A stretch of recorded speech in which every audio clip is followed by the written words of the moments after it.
So what do you want to talk about today? I did think about like what got me writing. Mm-hmm. The 3 books that got you writing, or that made you want to write. Yes and no. Okay. Because I don't have books, but like, yes. Or We could talk movies about or TV shows, like no. something. None of the above. None of the above. Welcome to Broken Spines at the End of the World, the podcast where we talk about everything reading and writing related. My name is Ellen. My name is Sarah. And today we talk about the books that shaped us. Okay, so things that got us into writing. Go.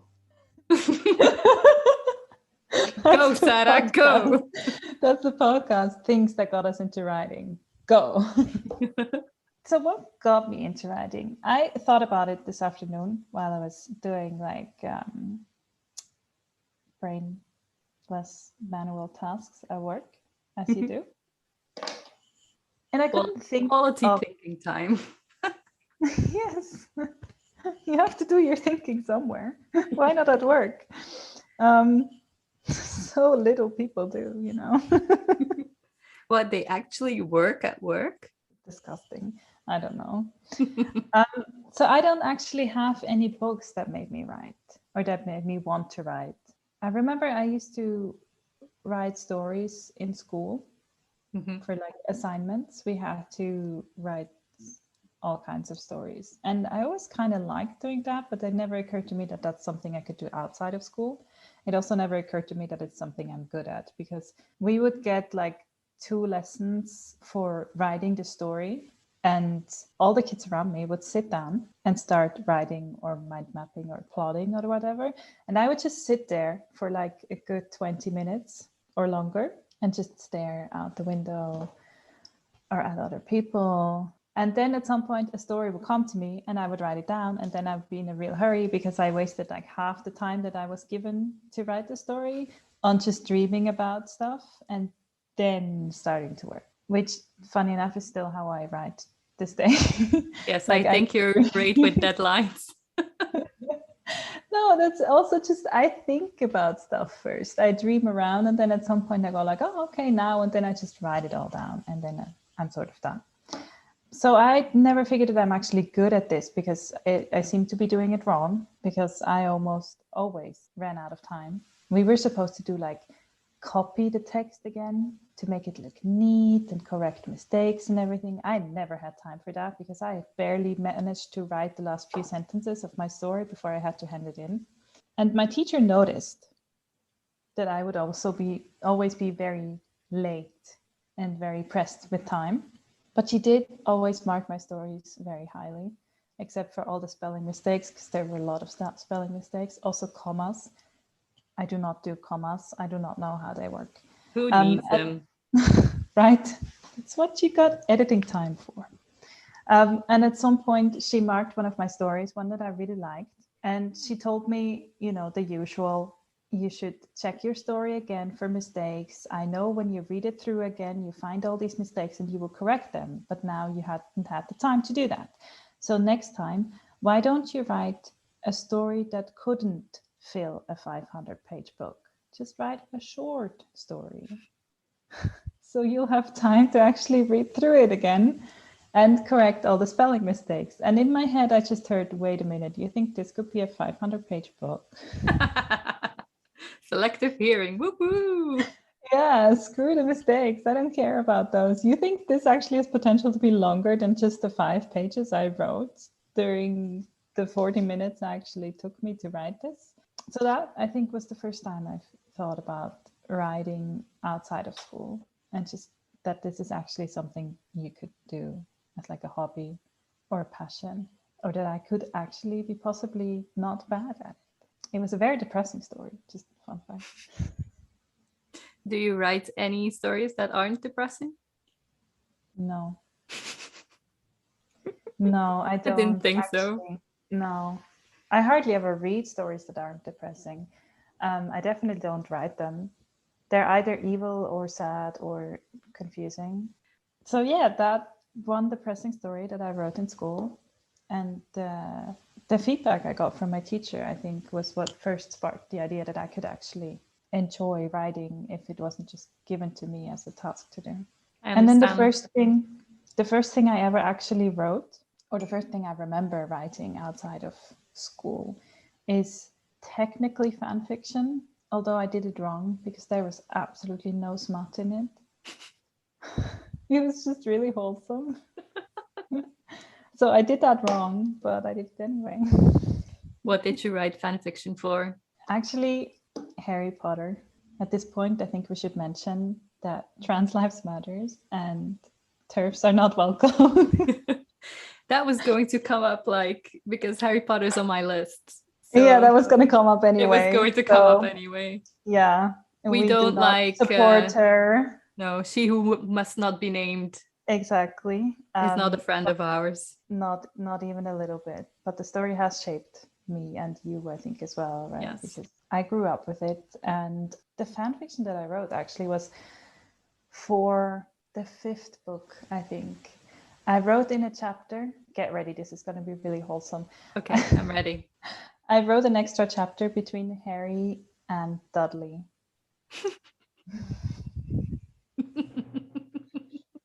Yes, I really wanted them to be friends, okay? I wanted a redemption arc for the evil cousin because I figured he's evil only by circumstances because he was taught to be evil, not because he actually is. Well, that's the same for Malfoy, though. Yeah, but Dudley's not hot, so no one cares. Yeah, that does happen. But I wanted Harry to have like a Muggle family connection. I wanted him to have like a safe space outside of Hogwarts, I think. So I really wanted that redemption arc for his cousin. So I wrote it. But then because I had read the book, right, and it had to fit with the plot of the book, it was like a redemption arc. But then at the end of my scene, Dudley was like switching back into not believing a word that he just heard and thinking Harry's a liar, and so they were back to square one. So it's extra sad and depressing. Yes, you're welcome. But for those 5 minutes, I did get my redemption arc. I wrote fan fiction for Harry Potter too when I was like 16 or something. Oh my God, it's very smart. Well, it was going to lead up to smut, but I never got there because I grew bored of the story. Story of my life. Getting bored of projects. This will come up too regularly. Yes. Because now I understand that it's just hyperfixation, that it's like part of having ADHD without knowing you have ADHD, because I get so fixated on random stuff and it just draws me in. So I will just start stuff and then never finish it. So I wrote this fan fiction, this relationship between Hermione and Draco Malfoy, who is to this day one of my favorite characters because we do love morally gray characters. And we do. They are the best. It had Quidditch in it and he got hurt and she had to take care of him or something. I can't quite remember. Like, that's the only thing I remember. But anyway, yeah, Harry Potter is on my list because it was the biggest literature thing that happened growing up. Like, it was everywhere. And although we don't like her story still shows that you can become something when you have nothing. And I always thought, I'm just this girl from Belgium. Like, people don't even know where Belgium is on a world map because it's so small. And maybe I could become a writer too. But then I went and studied to become a teacher because I didn't believe that being a writer could be like a viable goal. And that's something that only changed like a couple of years ago when I started to accept that this is just what I want to do. I want to write stories. I want to get a book published. Like, that's the goal. That's the dream. That's what we're working towards. Yeah, it's never too late to follow your dreams, kids. Yeah. So she wrote this story about this boy who ends up in this magical world, and it sold millions and millions of copies. Like, she got rich of writing books. And that's not to say that that's my goal, to get rich of writing books, because I know that's like a 1 in a billion chance. But suddenly this was a possibility to like have writing books be your job. And I have had plenty of jobs, and none of them gave me the sense of fulfillment that writing gives me, like to put words on paper and to create not just a story, but an entire world. That's magic. That's real life magic. You can create something where previously there was nothing. I think that's something that just goes for arts in general. It's just magic, basically. You create something It is pure magic. where there was nothing. So yeah, I think like moving on from the whole Harry Potter thing, what made me want to become a writer long before I believed that it was actually a possibility. I went to see Pan's Labyrinth, which is a movie by Guillermo del Toro, when I was 16 or something. And we had this little tradition going where we finished our exams. We would get on a bus and drive to the nearest movie theater and just pick a movie. Can you hear my cat? I just heard, yeah, sorry. She just woke up. Oh no. My cat can be very vocal. So if you hear her, I do apologize. We love loud women, that's good. So yeah, this was before the time of having internet on your mobile phone. So we would just walk up to the movie theater, see which poster looked interesting, and go and see that movie. That's how we went to see Finding Nemo one year. And then another year we went to see Pan's Labyrinth. And it was side note, that is so cool. I want to do that. Yeah, just do that. Just go to a movie theater and just randomly walk up and go like, that looks interesting. Let's sit inside. That usually leads you to the most interesting movies, because nowadays we just follow the hordes that go and see a movie and review it as being brilliant, and then sometimes you're let down. Might be talking about the Hobbit movies, but anyways. Maybe. One does not know. Moving on. We went to see that movie, and I remember it being way more scary than we thought it was going to be, because it looked like a fairy tale. And it is a fairy tale, just a really dark one. So yeah, so all of my friends were slightly traumatized by it. But for me, it just made me realize that you can write something historical because it's based on the Civil War in Spain. You can base your story on historical fact and still incorporate like fantastical elements, because there are like pixie fairy stuff. There's like a huge toad under a tree. There are monsters and just really scary stuff. There's magic in those stories. It's something that he does really well.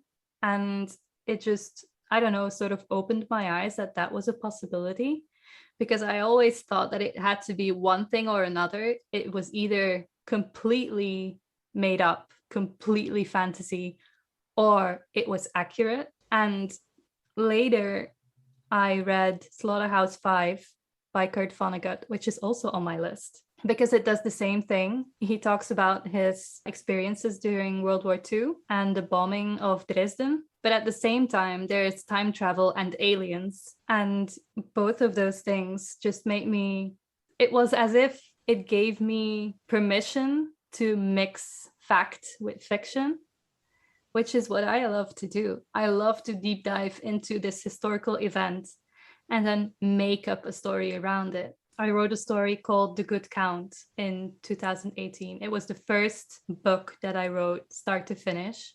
It currently stands at like just over 50,000 words. It was a NaNoWriMo project, and it desperately needs editing because, as you can imagine, it was the first big thing that I wrote. But that has historical fact in it and also fantasy because it has time travel in it. I think that one was the big one, just giving myself permission to do the thing, to like take something that I want to know more about, a historical event that I want to know more about, and then just spin a story around it. And that's what really got me writing the things that I write. It's very niche, I realized. But it's a very cool niche. Like I love the mix when it's really strongly based in the real world, and then something completely fantastical is just also there. And within the story, it makes perfect sense. But when you look at it from our perspective, from just the real world, it's like mind-blowing things that are just squished into, well, World War One, for example. Mm-hmm. Also, leading up to writing The Good Count, I struggled with depression and I went to talk to someone. And she asked me a lot of questions that I didn't know an answer to. But one thing that she asked me that I did know the answer to, if money wasn't an issue, what would you want to do with your life? And I immediately said, I would want to be a writer full time. And she said, so why don't you write? And I started making up excuses. I have kids. I have a household to run. I have to make sure that everyone has clothes to wear. I have to make sure there's food on the table. I have to do groceries. I also work a full-time job. So when I get home and I have done all of the other stuff that's required, I am tired. And she said, you are in a luxury position because the thing you want to do doesn't require any expensive tools. To put it really, really simply, all you need is either a laptop or a computer or a piece of paper and a pen, and you can start to write. So it's just going to be a matter of creating time for you to write. And that has always stuck with me. I will never forget that because that was the moment that my light bulb went on. And later that year, I did write The Good Count. So she gave me the kick to my ass to get writing, because I don't think if she hadn't told me that, I probably wouldn't have written that first draft. So Yeah, she's right. All you need is to give yourself the time and to spare the energy mm-hmm. that you would usually pour into other things. To set that aside and purposefully put it into writing. Yeah. Also, this is the call for everyone who thinks that they maybe should see a therapist. You should. Because therapists are awesome. Mine was actually the first one who ever called me a writer. She was like, but you are one. You write. I stopped working full time a couple of years ago to have more time to write. And I never called myself a writer because I don't earn any money with it. And I haven't published anything. And she was the first one to actually call me a writer because she was like, you are one. You write. You even take in financial, what's the word? Not loss, but you limit yourself financially Mm-hmm. because you want to put in the time into work, into writing, and you want to put that energy into writing. And that was a very important moment for me. Yeah, I think the moment that you take time out of your day to write, you are a writer. Whether you get paid for it, whether you publish the book or not, it doesn't really matter, because No. you have written something. You have put the words onto the paper or onto the screen in case you're typing them. You have created a story. You are a writer. Exactly. But we don't see ourselves as such. Well, I didn't for a very long time. I do now because I force myself to. Same. Yeah, I think it's to do with outside validation. Mm-hmm. You know, we don't get financial validation, we don't get public validation for what we do. Also, I think for a lot of people who write, they don't necessarily tell everyone. No. I know I, for a long time, told absolutely no one, as if it was some sort of shameful secret, and which has a lot to do with insecurities, of course. I wasn't sure if I'm good at it or if it's anything readable or if it's somehow ridiculous that I'm even dreaming of being a published writer at some point. So I think in that moment, it helped for someone to call me what I so desperately wanted to be. Mm-hmm. Yeah, I completely understand. Therapists are awesome. Yes, everyone, go to therapy. I think there's a lot of, I don't want to say taboo about saying you're a writer, but it inevitably leads to the answer of, oh, I want to write a book too someday. Or even, oh, would you write this book for me? And just the thought alone Yes. that that is the answer that you're going to get just means that I don't want to tell anyone. Yes. Yes, But I do now. I've definitely kept quiet because I wanted to avoid that reaction. Yeah. But I think we'll probably have to talk in another episode about this specific reaction because there's a lot there to talk about. True. So yeah. Also the question, oh, have you written anything that I could read? Yeah. No, because this is actually a long process. It does not just happen in 2 days and then you get it published and then it's there and then that's your official job or anything. No, that's not quite how this works. I think writing is something that people still see as very romantic. Like it's such a wonderful thing to write. And it is, don't get me wrong, it is a wonderful thing to write. But people see it as something, I don't know, easy. It's not. Writing is not easy.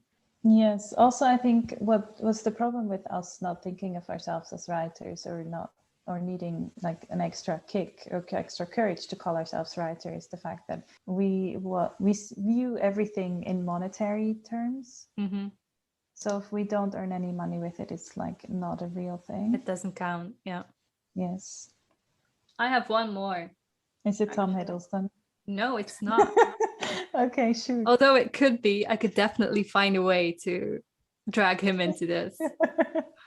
No, it's actually The Song of Achilles by Madeline Miller, which is my favorite book. I'm just going to call it now. Fair. It's definitely up there for me as well. I couldn't help but think while I was reading that book that it was so well written and that I wish I could write like that. And then I thought, wait, I can write and I can just practice to become a writer that writes like that. I think that book just really made me want to write, as in made me want to sit down behind my computer and put words on paper.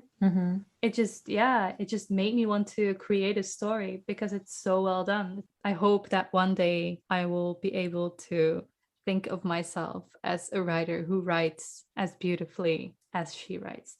But just to put things into perspective, I think it took her like 10 years or something to write that book. Like it took her a very long time to write that book, which just as a reminder to myself to not hold myself to impossible standards.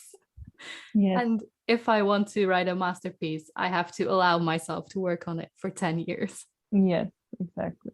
Actually, the last book that I read where I had that really strong sense of, oh, I wish I could write like that, was On Earth We're Briefly Gorgeous by Vuong, because the way he uses language is just otherworldly. Yeah, it's a very specific way of telling a story because there's not really any plot in that book. It's just in him. Every sentence you can feel that he's a poet. Yeah, even more than a writer. Yeah, because that whole book is basically just a very, very long poem. Yes, and it's so stunning. Yeah. Also, the other day, I don't remember where I heard it or if I read it somewhere. I don't remember. I think I heard it in maybe an audiobook or something. But someone said that people often say talent when they actually mean practice. And that really stuck with me because much of what we do and what other people do who do any sort of art is a smidge of talent and a lot of practice. Yeah. I've stopped saying that people are very talented because what we get to see is just them putting in all of their time and energy and blood, sweat, and tears to make something great. Yeah, so and what we see is the product, not the process. Yeah. I wouldn't say that Tom Hiddleston is very talented. And there she goes. I would say that he puts his heart and soul into his work and it shows. And ladies and gentlemen, this is how we end our first episode. With Ellen fangirling over Tom Hiddleston. I will never stop. The last time. You can't make me. We hope you enjoyed this first episode of the Broken Spines at the End of the World podcast. If you like books, either reading them or writing them or both maybe, stick around and join us again in our next episodes where we'll talk more about our writing process because we are in fact writing a book together, and where we'll just gush about the books that we've loved so far. So if you're still looking for recommendations, this is the place to be. Until then, Have a good day. Bye.